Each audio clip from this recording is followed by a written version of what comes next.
Oke, baik, mari kita mulai ya. Mari kita tunduk kepala, kita akan berdoa.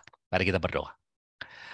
Bapa kami dalam surga, kami bersyukur untuk hari ini kami boleh bersama-sama berkumpul dan belajar dari firman-Mu, dan kami berdoa kiranya Tuhan menolong supaya waktu kami yang singkat ini bisa menjadi kesempatan yang baik di mana kami boleh belajar firman-Mu dengan lebih baik dan kami lebih mengerti kebenaran-Mu, dan dengan demikian kami boleh hidup dengan lebih sesuai dengan kehendak-Mu. Berkati setiap kami, sertai setiap kami, berbicaralah pada setiap kami. Dalam nama Tuhan Yesus kami berdoa. Amin. Amin.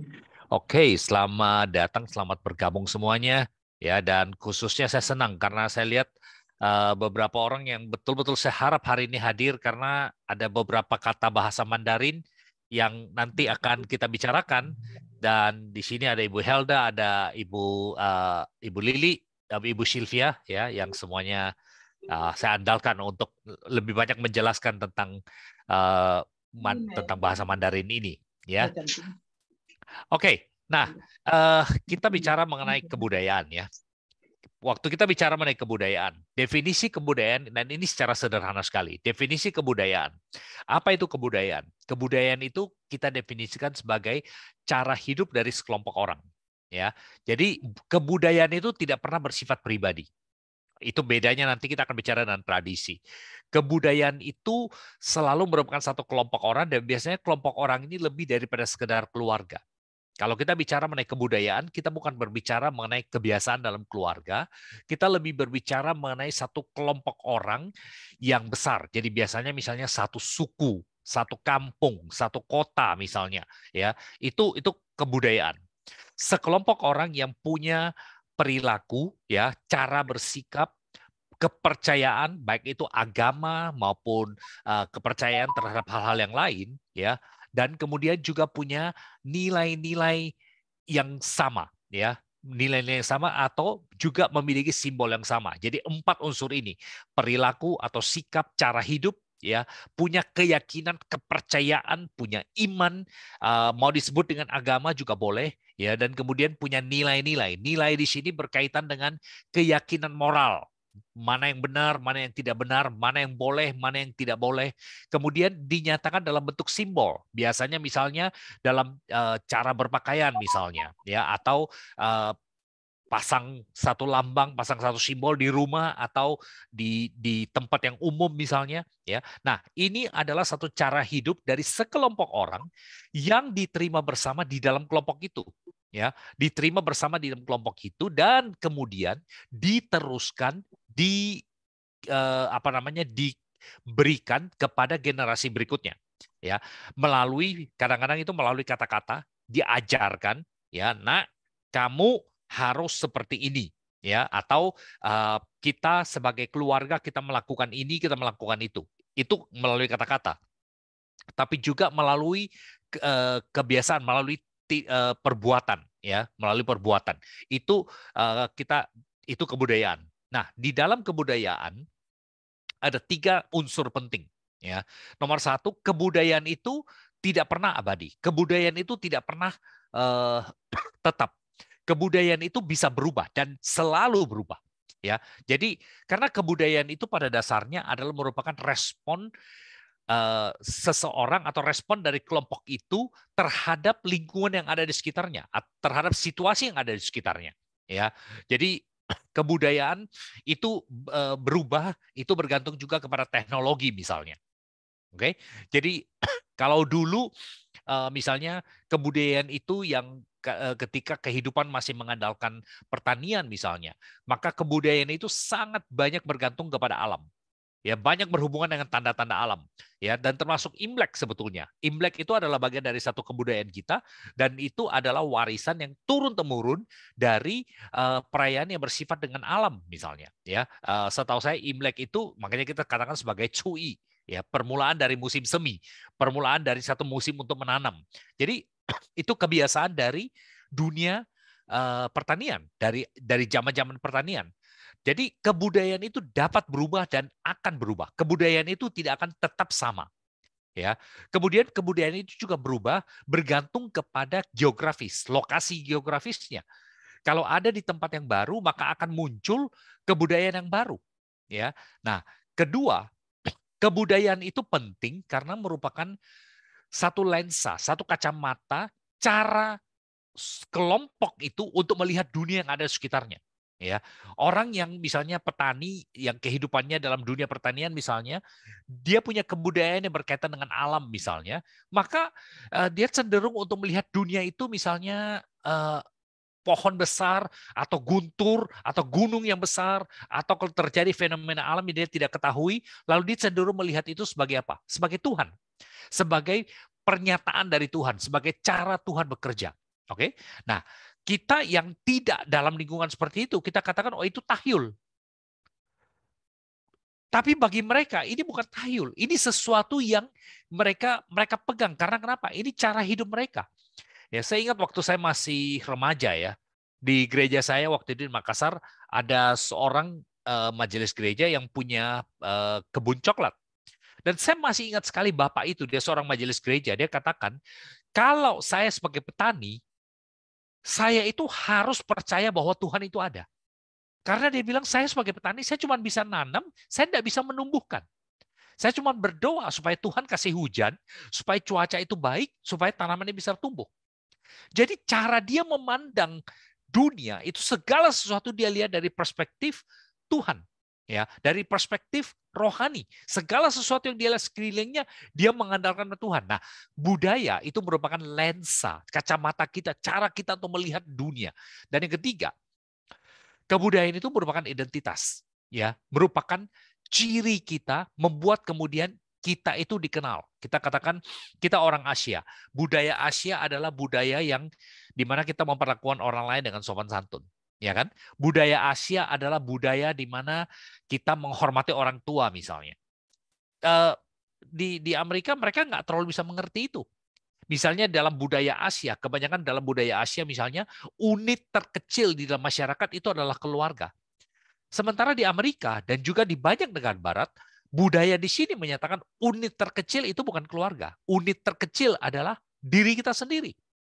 Makanya ada yang mengatakan, coba lihat dalam bahasa Inggris, kata I, ya saya, dimanapun I muncul, itu selalu harus huruf besar.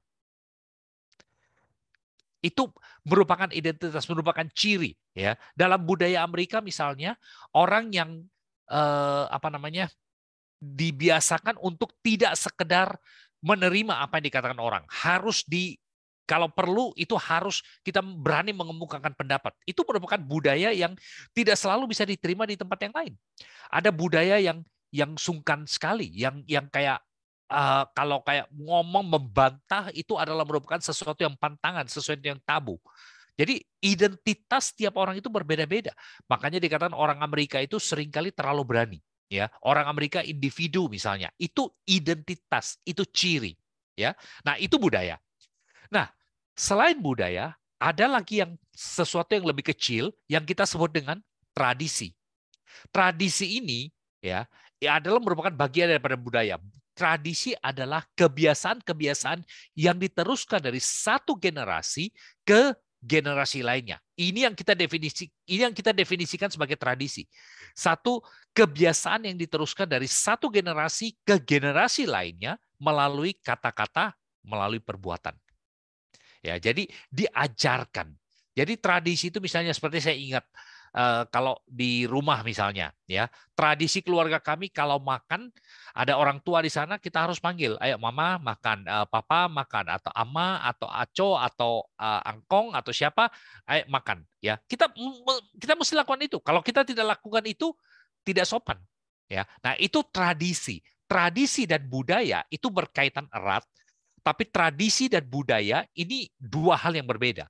Ya, tradisi adalah kebiasaan secara turun temurun. Kita memberikan angpau misalnya, itu merupakan satu tradisi.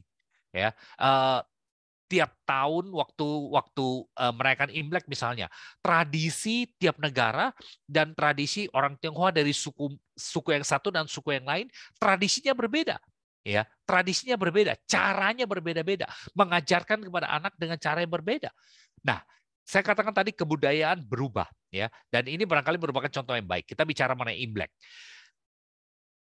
Di Amerika di sini Imlek itu bukan hari liburan. Nah, itu sebabnya maka orang waktu merayakan Imlek di sini, tradisinya itu berbeda. Karena kita mesti mencari cara bagaimana untuk bisa merayakan waktu pergi kantor, waktu orang sementara bekerja misalnya. Jadi tidak ada kebiasaan untuk misalnya pergi painen, pergi pergi apa namanya kasih selamat kepada orang ke rumah orang. Itu tidak ada kebiasaan seperti itu di sini. Ya, itu jarang sekali terjadi. Karena kenapa? Berbeda. Tapi kemudian mulai ada tradisi yang saya mulai makin sering lihat di mana eh, orang telepon, dan saya tahu pandemi sekarang barangkali orang-orang Zoom call ya. Jadi kebudayaan bisa berubah dan tradisi, cara kebudayaan itu dinyatakan itu juga bisa berubah ya. Nah, tradisi itu kemudian diteruskan, makanya namanya tradisi, diteruskan dari satu generasi ke generasi berikutnya. Nah, Alkitab itu adalah firman Tuhan. Dan karena dia adalah firman Tuhan, Alkitab tidak berubah. Ini hal yang penting sekali yang kita perlu ingat. Karena kenapa? Alkitab adalah firman Tuhan yang tidak berubah, tapi diberikan di dalam satu budaya yang unik, dalam kebudayaan dan dalam tradisi yang berubah. Oke, jadi Alkitab, kebenaran firman Tuhan itu dimasukkan ke dalam satu wadah yang berubah-berubah. Dengan kata lain, kebenaran yang mutlak itu dalam setiap budaya itu akan dicerminkan, akan dinyatakan, akan diungkapkan dengan cara yang berbeda. Tetapi yang lebih penting lagi sebelum kita masuk ke situ adalah bahwa Alkitab itu tidak diberikan, firman Tuhan itu tidak diberikan di dalam situasi di mana budayanya itu seragam. Waktu zaman Adam sampai kepada misalnya zaman Perjanjian Lama, itu budaya berubah terus. Budayanya berubah terus karena kenapa? Orang-orang pada waktu itu mulai dari kelompok yang kecil sampai kemudian menjadi Israel, sampai menjadi Yehuda, bahasa mereka berubah. Ya, mereka pernah dibuang ke Babel, kemudian Israel kerajaan utara itu punah sama sekali. Dan itu membuat kebiasaan, membuat budaya mereka itu menjadi lain. Contohnya begini, kalau kita melihat di dalam kitab Esra misalnya, ya, kitab Esra dan kitab Nehemia, di situ tuh ada satu kalimat yang menyatakan bahwa ketika orang-orang Israel itu mereka pulang dari pembuangan, ya, zaman Nehemia, mereka diizinkan untuk pulang kembali ke Yerusalem. Kemudian Esra itu berkhotbah kepada mereka, membacakan kitab Taurat kepada mereka, dan Alkitab memberitahukan Esra harus mempergunakan penerjemah. Ya, Esra harus mempergunakan penerjemah karena kenapa? Banyak orang-orang Yahudi pada waktu itu sudah tidak mengerti bahasa Ibrani. Mereka sudah tidak mengerti bahasa yang digunakan dalam kitab Taurat. Mereka belajar bahasa Babel. Contoh lain, kita tahu Daniel, ya, kita tahu Sadrak, Mesak, Abednego, ya. Tidak banyak yang ingat nama mereka yang sebenarnya, Hanael, Bisalia, dan Asaria misalnya. Kita sebut mereka Sadrak, Mesak, dan Abednego. Mereka dibawa ke Babel, dan kemudian kalau kita lihat dalam Daniel pasal 1, mereka diajar satu kebudayaan yang baru. Mereka diajar cara hidup yang baru. Zamannya berubah. Esther.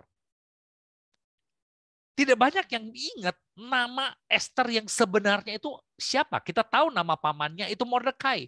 Tapi nama Esther itu bukan nama Yahudi. Ya, Esther bisa dikatakan seperti kalau di Amerika sini anak orang Indonesia yang lahir dan besar di Amerika. Namanya nama Amerika, tidak lagi pakai nama Indonesia misalnya. Cara hidupnya itu lain. Ya. Nah, Alkitab itu berada pada zaman yang budayanya itu berbeda-beda. Budaya dari Nuh, ya, budaya dari Daud, budaya dari Daniel itu berbeda, lain sama sekali. Nah, kalau kita terus lihat kepada Perjanjian Baru misalnya. Perjanjian Baru kita melihat dua tokoh besar, Petrus dan Paulus. Petrus itu adalah orang yang bisa dikatakan dia lebih ke arah Yahudi. Orang yang lebih ke betul-betul tradisi Yahudi. Sementara Paulus, sekalipun dia adalah lulusan dari sekolah yang terbaik, dari Grabi yang terbaik, dia tinggal di Tarsus lama, dia tinggal di luar negeri lama. Makanya Alkitab kemudian mengubah namanya dari Saul menjadi Paulus, menjadi nama yang bukan lagi nama Yahudi. Kebiasaannya, cara hidupnya, cara dia bergaul, cara dia berbicara, cara dia melayani, itu berbeda sama sekali. Ya. Nah, tetapi sekalipun orang-orang ini, Musa, Daud, Salomo, Yesaya misalnya, Esra, Daniel, ini punya kebudayaan yang berbeda-beda. Ya, mereka tetap merupakan alat di dalam tangan Tuhan untuk menyampaikan firman Tuhan yang tidak berubah. Oke? Ini penting sekali. Budaya berubah, tradisi berubah. Tetapi tidak semua sekalipun tidak semua budaya atau tradisi itu bisa berlaku sekarang, prinsip dari firman Tuhan itu, prinsip kebenaran firman Tuhan itu tetap ada dan tetap perlu kita pegang. Nah, di layar saya sudah tampilkan di situ satu kata root, ya, itu dari kitab Rut. Saya ingin mengajak kita, kalau kalian ada Alkitab saat ini, ya, coba buka dalam Rut pasal yang pertama. Ya, kita akan coba lihat Rut, dan saya harap kalian bisa menghargai bagaimana budaya pada waktu itu, dan kemudian kita belajar apa yang menjadi nilai dari budaya itu, apa yang menjadi kebenaran dari budaya itu. Ya, Rut pasal 1 ini cerita yang kita sudah familiar dengan cukup baik, tapi sekarang kita coba lihat apa yang dikatakan di situ. Rut pasal 1, coba lihat ayat yang ke Rut pasal 1. Rut pasal 1 coba lihat mulai dari ayat yang ketiga. Ya. Saya akan langkahi beberapa ayat, saya ingin tunjukkan aja kebiasaan pada orang-orang pada waktu itu.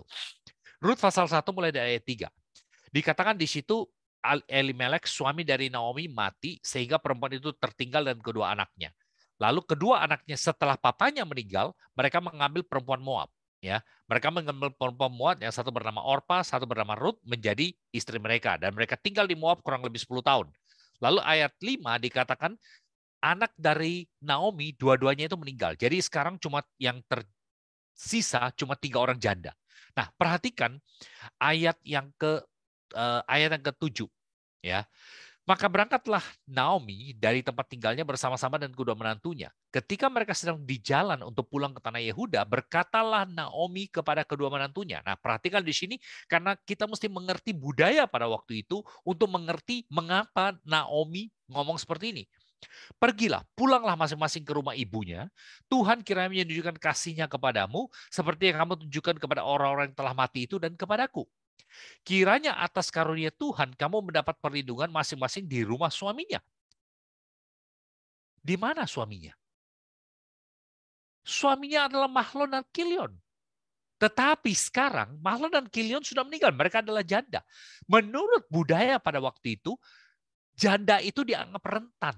Ingat, Tuhan itu dikatakan sebagai Tuhan dari Allah dari janda dan para anak yatim piatu. Tuhan melindungi mereka, Tuhan memperhatikan mereka.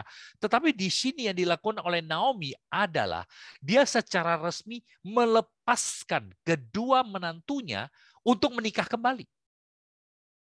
Dia melepaskan mereka, memberikan kepada mereka untuk kembali seperti dulu waktu mereka belum menikah. Makanya dikatakan, pulanglah kamu ke rumah orang tuamu.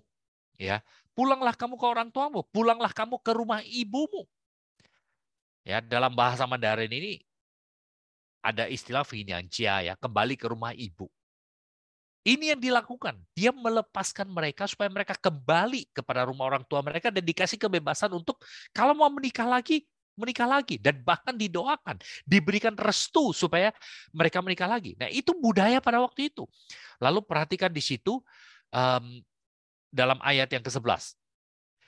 Naomi berkata, pulanglah anak-anakku, mengapa kamu turut dengan aku? Bukankah tidak akan ada lagi anak lelaki yang kulahirkan untuk dijadikan suamimu nanti? Ini tradisi, ini kebiasaan yang berdasarkan hukum Taurat pada waktu itu. Kebiasaan hukum Taurat pada waktu itu adalah kalau si koko meninggal, si kakak laki-laki meninggal, maka si adik laki-laki yang kedua itu diberikan wewenang, diberikan hak untuk mengambil istri dari kakaknya itu untuk menjadi istrinya dia. Ya, bukan karena poligami, bukan untuk itu, tetapi dalam pengertian untuk menjaga garis keturunan dari kakaknya. Ya, dan Rut ini dalam cerita Rut ini kebudayaan seperti ini nyata dengan jelas sekali. Dan Rut di sini mengatakan, kamu mau tunggu sampai kapan? Kamu mau tunggu sampai kapan? Saya tidak punya anak laki-laki lagi yang bisa mengambil tempat suamimu yang sudah meninggal itu. Bahkan dia katakan, ya, sekalipun kalau aku bisa bersuami dan malam ini aku bersuami, itu dalam ayat 12. Bahkan sekalipun aku masih melahirkan anak laki-laki, lihat, di sini bukan berbicara soal melahirkan anak laki-laki untuk menggantikan suami bagi Orpa dan Ruth. Ya, sekalipun aku masih melahirkan laki-laki, masa kamu menanti sampai mereka dewasa? Masa kan karena itu kamu harus menahan diri dan tidak bersuami? Ini adalah budaya pada waktu itu. Nah, zaman sekarang kan kita tidak lakukan seperti itu. Zaman sekarang kita tidak berbuat seperti itu, tetapi prinsipnya tetap sama, bahwa Tuhan memperhatikan orang-orang yang lemah. Tuhan memperhatikan orang-orang yang kekurangan. Ya, itu dalam Rut. Ya, nah kemudian kalau kita coba melangkah sekarang, kita lihat ke pasal yang kedua. Ya, di dalam pasal yang kedua dikatakan di situ, ayat 1, Naomi mempunyai seorang sanak dari pihak suaminya, seorang yang kaya raya dari kaum Elimelek, namanya Boas. Ya, nah dia beritahu kepada Rut. Ya, Ruth memberitahukan pada Naomi, aku akan pergi ke ladang memungut bulir-bulir jelai di belakang orang yang murah hati kepadaku. Lalu dia pergi, ayat 3, dia pergi ke ladang, dia memungut jelai di belakang penyabit-penyabit. Kebetulan dikatakan dia berada di tanah milik Boas yang berasal dari kaum Elimelek. Nah, ini adalah merupakan satu kebudayaan, merupakan cara hidup pada waktu itu, dan ini berdasarkan apa yang diajarkan oleh Tuhan dalam hukum Taurat. Jadi ketika panen tiba, dikatakan, jangan sampai waktu memanen, itu dipanen sampai habis-habisan, sampai betul-betul bersih, semua hasil panen itu diambil. Tuhan mengajarkan pada mereka, ketika kamu panen, sisakan sedikit, sisakan untuk para janda, sisakan untuk orang miskin. Supaya orang-orang janda, orang miskin ini bisa datang di belakang dari para pemanen itu, lalu apa yang masih tersisa, itu menjadi milik mereka. Jadi berbagi, itu menjadi milik mereka. Nah, ini yang dilakukan oleh Ruth.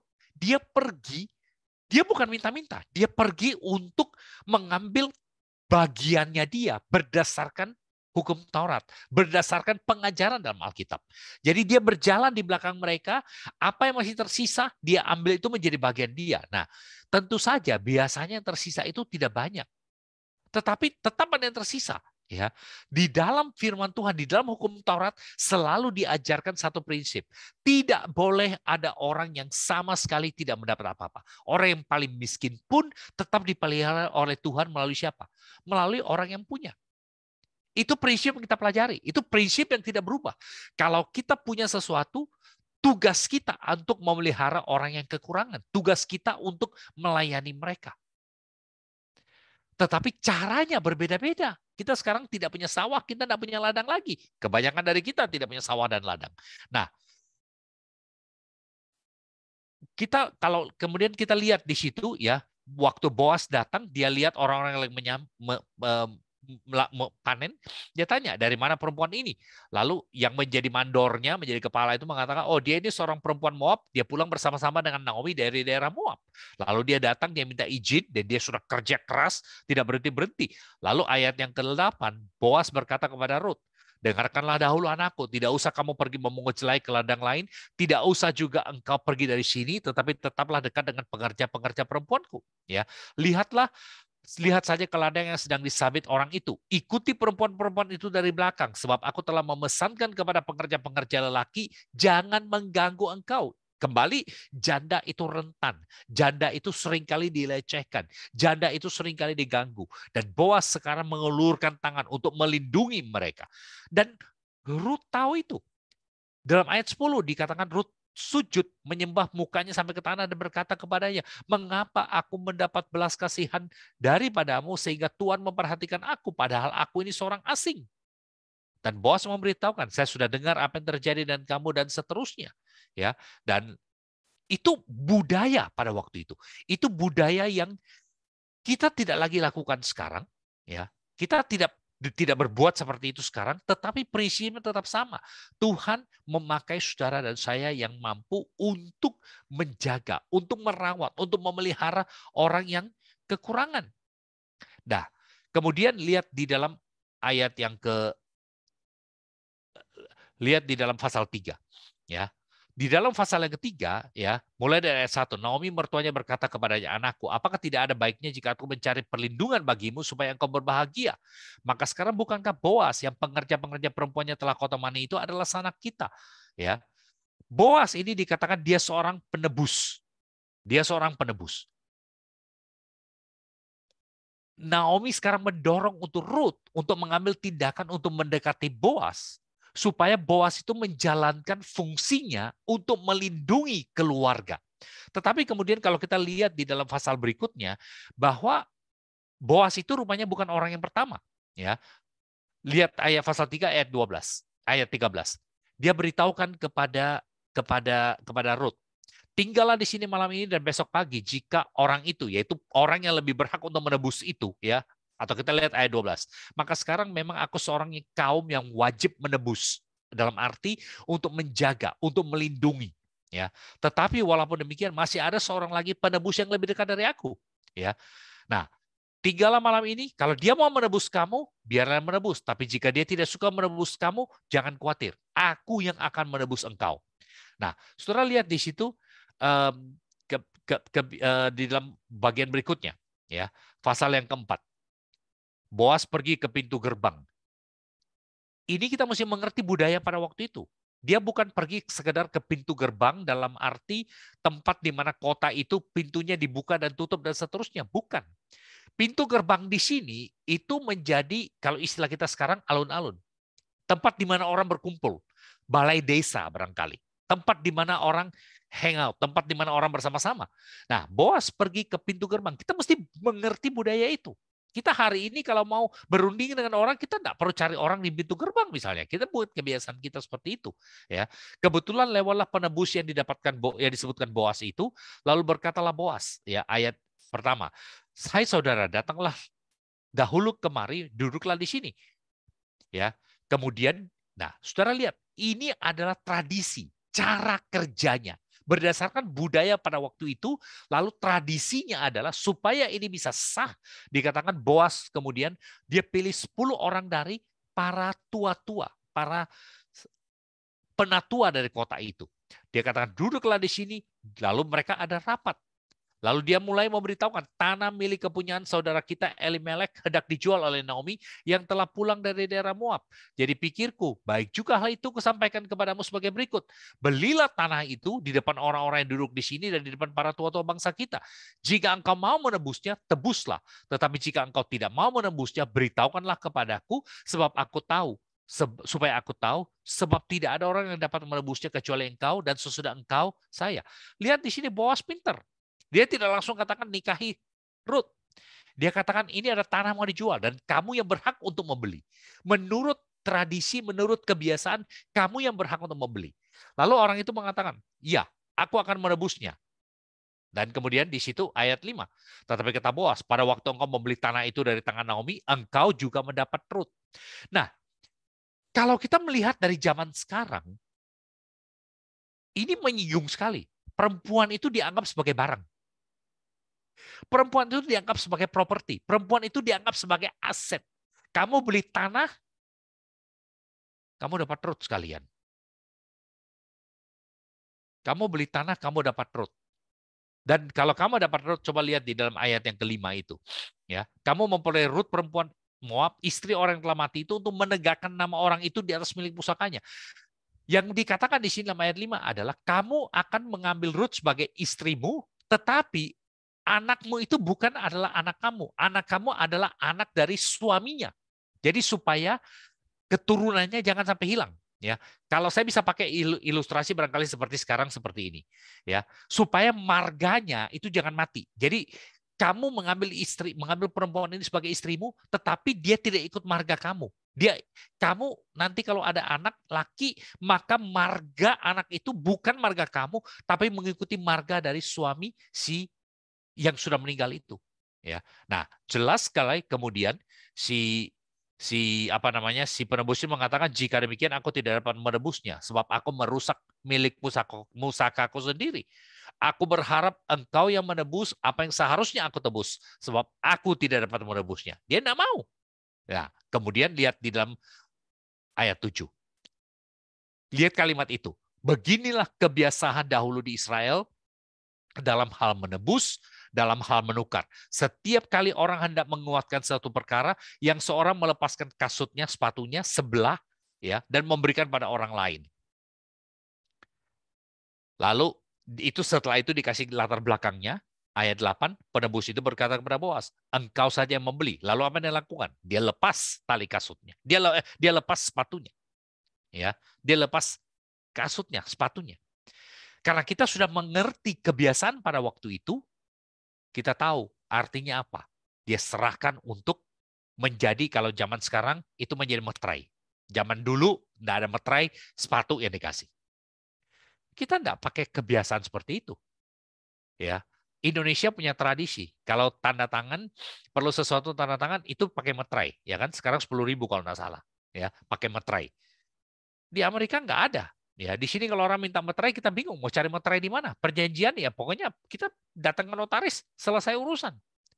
Notaris di Indonesia itu luar biasa. Di sini notaris nggak ada apa-apanya. Notaris di Indonesia kantornya bagus, ya banyak yang kantornya bagus. Di sini notaris itu kantornya di toko untuk orang kirim barang punya. Sederhana sekali. Kebiasaan yang berbeda, kebudayaan yang berbeda. Nah, saudara-saudara, itu merupakan satu contoh ya. Kebiasaan budaya tradisi itu bisa lain. Tradisi di Israel itu lain. Kebudayaan di Israel itu lain. Tetapi nilai-nilai firman Tuhan, kebenaran firman Tuhan itu tetap sama. Itu tidak berubah. Nah, kita waktu membaca Alkitab, kita tidak bisa mengatakan, oh karena dulu di dalam firman Tuhan itu sudah ditulis seperti itu. Lalu sekarang kita kalau mau membuat perjanjian, kita saling tukar-menukar sepatu. Tidak ada. Kita tidak bisa seperti itu, ya. Kebiasaan yang ada pada waktu itu, kebudayaan yang ada pada waktu itu, kita mengerti apa yang menjadi dasarnya. Nah, firman Tuhan waktu diberikan di dalam kebudayaan yang unik. Kita melihat pelajaran, kita melihat kebenaran firman Tuhan itu, tetapi kita punya kebudayaan yang lain. Nah, saya kasih satu contoh lagi yang berbeda, atau kita berbicara mengenai hal yang selanjutnya, berbicara mengenai kebudayaan. Ya, selain bahwa Alkitab adalah firman Tuhan yang tidak berubah, kita ini dipanggil untuk menerapkan kebenaran firman Tuhan dalam budaya kita pada saat ini. Ya, ini saya kira tadi saya sudah singgung. Kita dipanggil untuk belajar apa yang diajarkan oleh firman Tuhan, memperhatikan orang yang miskin, ya.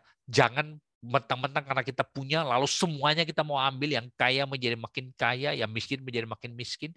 Kita perlu mengulurkan tangan kepada orang-orang yang lemah, orang-orang yang kekurangan. Itu diajarkan dalam firman Tuhan. Nah, kita sekarang terapkan dengan cara yang kita ada. Kita tidak perlu ada orang lalu datang misalnya ke pabrik kita, kalau kita pabrik makanan, lalu ada sisa makanan dikasih dia. Mungkin bukan caranya seperti itu. Ya, kita bisa menggunakan cara yang lain ya untuk memberi makan kepada orang. Waktu pandemi misalnya, banyak orang yang masak lalu digantung di pintu pagar ya supaya orang yang miskin, orang yang kurang itu datang untuk ambil misalnya. Itu cara yang sesuai dengan kebiasaan pada waktu itu.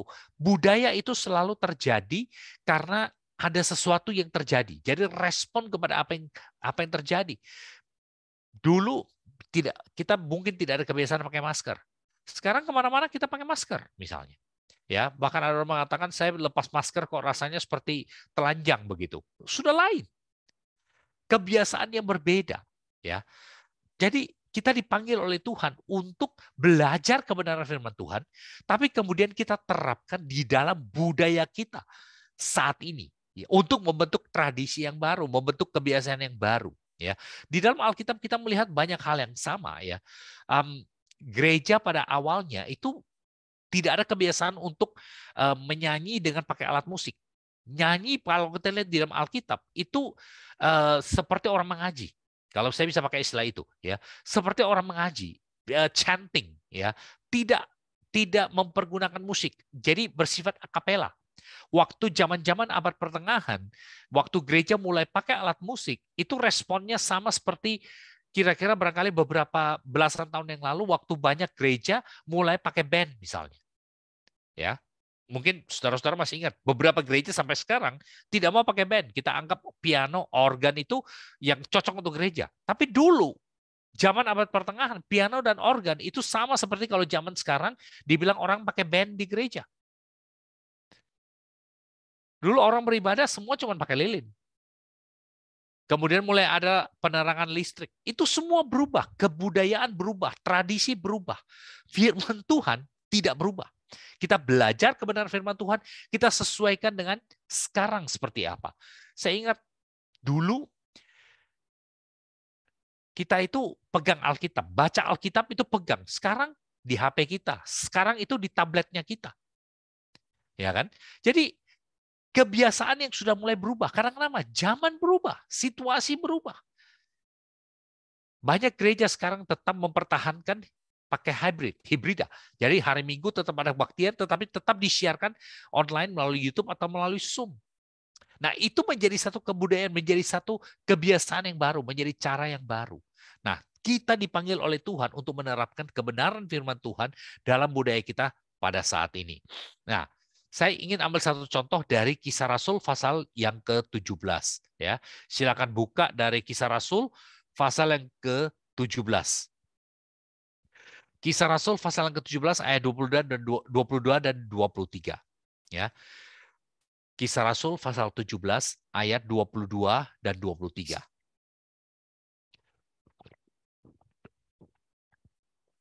Nah, dikatakan di sini Paulus pergi berdiri di atas Areopagus. Apa itu Areopagus?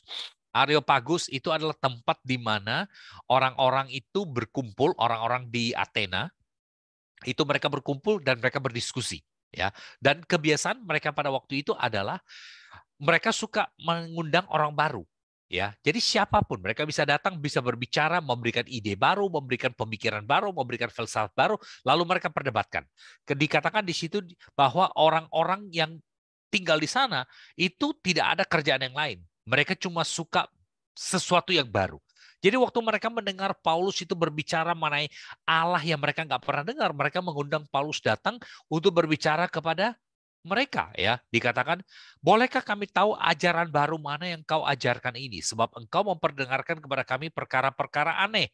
Karena itu kami ingin tahu apa arti semuanya itu. Kita tidak ada kebiasaan seperti itu sekarang.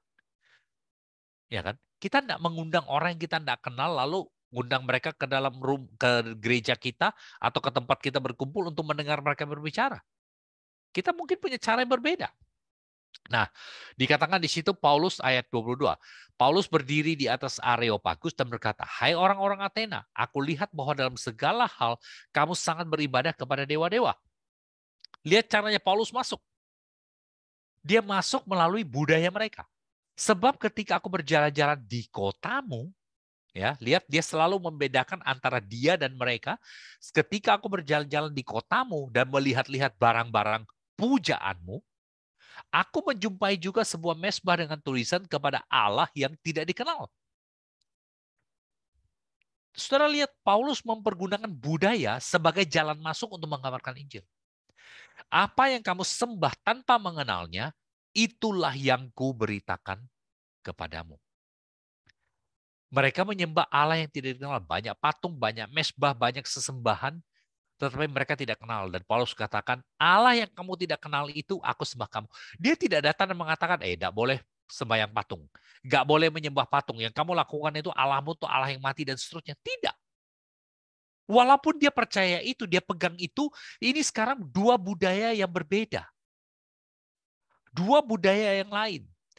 Tetapi Paulus mengerti bagaimana orang Yunani punya budaya. Karena dia belajar itu. Dia hidup dalam budaya seperti itu. Dia tahu, dia memahami.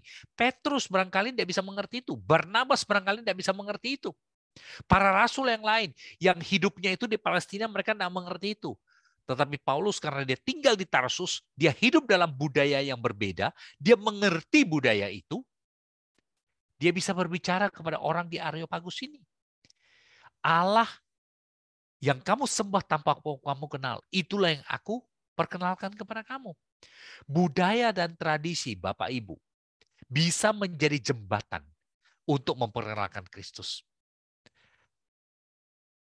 Budaya dan tradisi bisa menjadi kesempatan, menjadi penghubung, membuka jalan untuk kita bisa memperkenalkan Tuhan Yesus. Nah, karena kita masih dalam rangka Imlek, saya ingin ambil beberapa contoh dan di sini saya mengandalkan yang memang betul-betul jago Mandarin ya.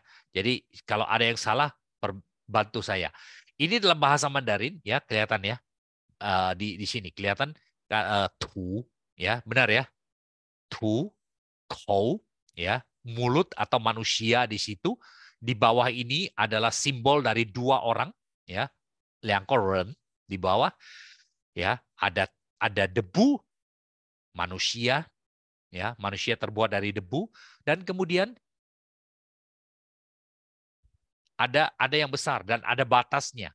Dan ini kemudian dalam bahasa Mandarin itu menjadi simbol dari apa? Taman. Taman adalah ada batasnya, di dalamnya ada dua orang ya yang terbuat dari debu. Kita berbicara mengenai taman. Bagi orang Kristen mengingatkan kepada kita apa? Taman Eden. Dan ini kata yang dipakai di dalam Kejadian untuk berbicara mengenai Taman Eden. Ini kata yang dipakai. Ada dua orang di dalamnya, ada dua manusia, dua mulut di dalamnya. Hal yang lain lagi, ya, yang menarik. Tadi ini kita katakan taman, itu kotak di pinggir itu adalah taman. Oke, batasnya. Oke, ada batasnya. Ingat dalam Kejadian diberitahukan Taman Eden itu batasnya sebelah timur seperti ini, sebelah barat seperti ini, utara ini, selatan ini, itu batas. Nah, apa yang terjadi setelah Adam dan Hawa jatuh dalam dosa? Mereka diusir keluar kan? Mereka keluar. Dan menariknya, kata yang dipakai untuk terasing atau keluar, ya, itu adalah kata yang sama. Ada tu, debu tanah, mulut, manusia, dua orang, tapi sudah nggak ada taman. Lalu ada kata ini di pinggirnya. Untuk menyatakan apa? Yuan, jauh. Dia keluar, diusir, pergi jauh. Bahasa Mandarin itu kan bukan berdasarkan abjad. Bahasa Mandarin itu berdasarkan lambang, simbol. Simbol di dalam bahasa Mandarin itu menyatakan sesuatu yang jauh, itu digambarkan sebagai dua orang yang dari taman itu terusir keluar. Lihat yang lain. Ini saya paling suka ini, ya. Isya Jie sama Li Jie tahu ini ceritanya. Yang domba, ya, atau kambing. Ketika ada kambing di atas saya, itu kebenaran, righteousness. Saya paling suka karena ini nama saya yang huruf yang paling akhir ini nama saya. Ada domba di atas saya. Ya, sepingi, ya, i. Jadi i itu adalah kebenaran, ya. Jadi Alkitab mengatakan orang dibenarkan itu adalah ketika dia sudah mengorbankan seekor domba, ya domba itu mati bagi dia, darahnya itu dicurahkan untuk dia. Simbolnya apa? Ada domba di atas dia, menunjukkan orang ini sudah dibenarkan. Dalam bahasa Mandarin itu simbol, menarik sekali. Ini hal yang lain. Satu, ya, satu garis. Kou, mulut, atau dalam hal ini satu kebutuhan perlu dikasih makan. Nah, di sini makanannya tian, ya, tian, menunjukkan bekerja mencari nafkah, bekerja untuk mencari rezeki, bekerja untuk mencari untung. Tapi kemudian di pinggirnya ada lambang setengah dari apa? Tuhan. Ini kemudian yang menyatukan sesuatu. Jadi manusia bekerja, tapi bersama dengan Tuhan dari atas sampai ke bawah itu menunjukkan apa? Fu, puci, laki, beruntung, hoki. Ya, saudara lihat satu hal yang menarik sekali. Kita bisa mempergunakan budaya untuk mengabarkan firman Tuhan. Ini yang simple lagi, ya. Yang paling ini ada yang lagi mute, lagi unmute ya. Lihat yang bagian satu ini, ya.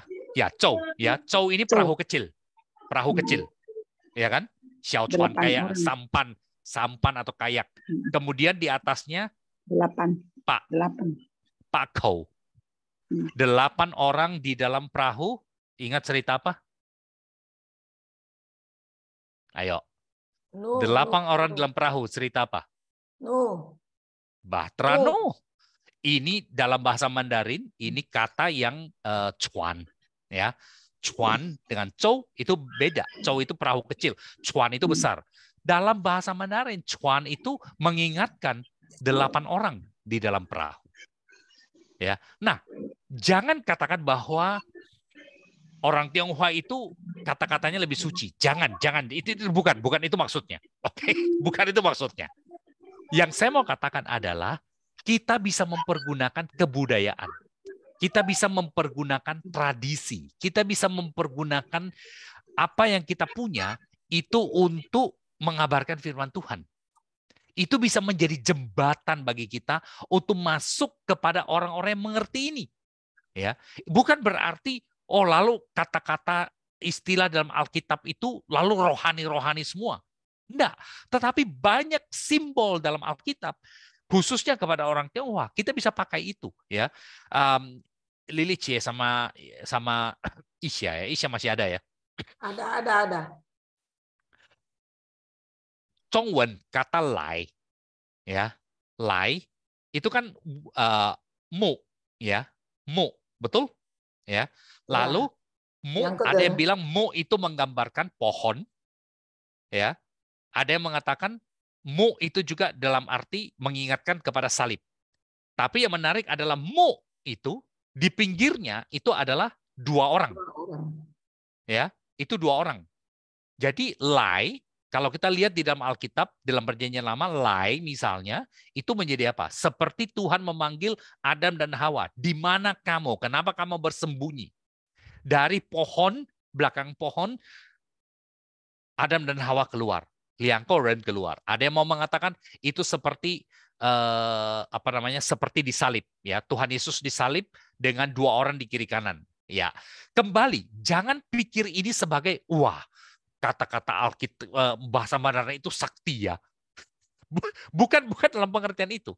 Tapi poin saya kembali, ini menjadi jembatan, menjadi penghubung ya, untuk kita masuk, untuk kita menjangkau orang-orang. Kita mesti mencari budaya yang sama seperti yang dilakukan oleh Paulus. Dia mempergunakan budaya pada waktu itu untuk menjangkau orang-orang Yunani.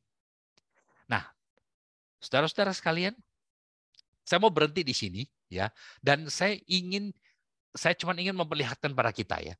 Alkitab itu unik. Alkitab itu ada budayanya sendiri.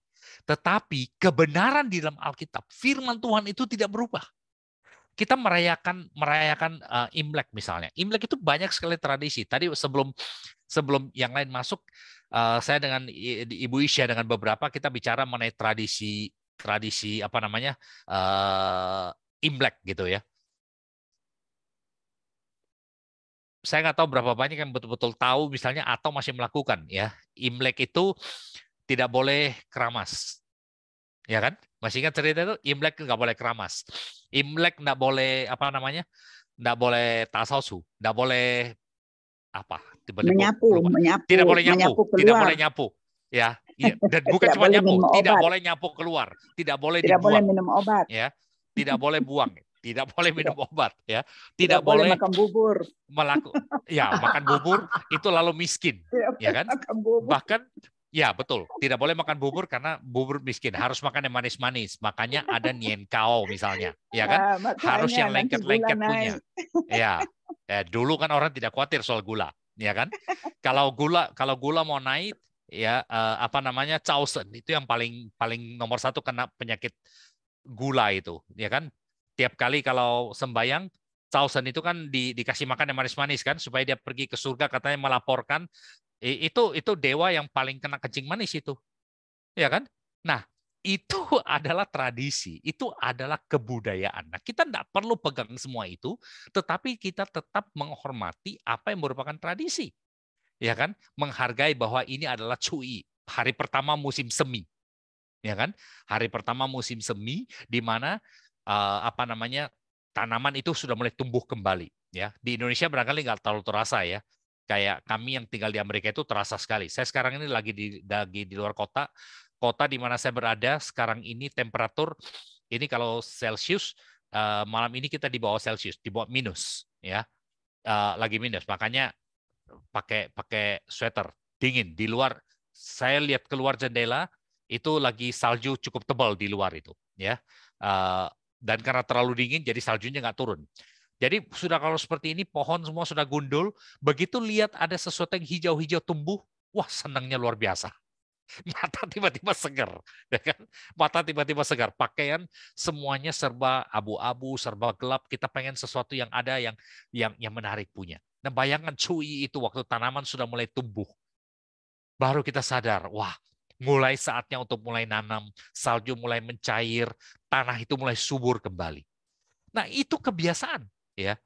Tapi ada juga tradisi yang mengatakan pakai hongpao, ya. Hongpao itu kan sebetulnya bukan istilahnya hongpao kan, bukan apa namanya, panggilannya bukan angpao, bukan hongpao.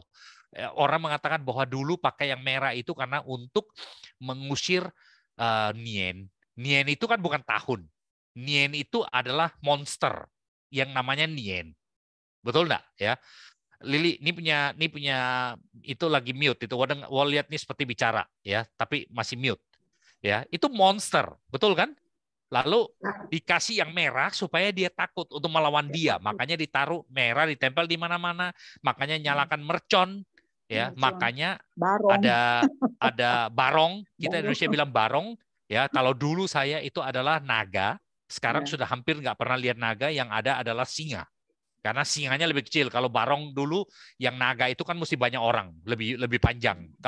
Kalau yang lion dance itu kan cuma 2 orang, lebih gampang, ya. Nah, itu kebiasaan, itu budaya yang mereka punya nilai. Nilainya itu seringkali bersifat tahyul.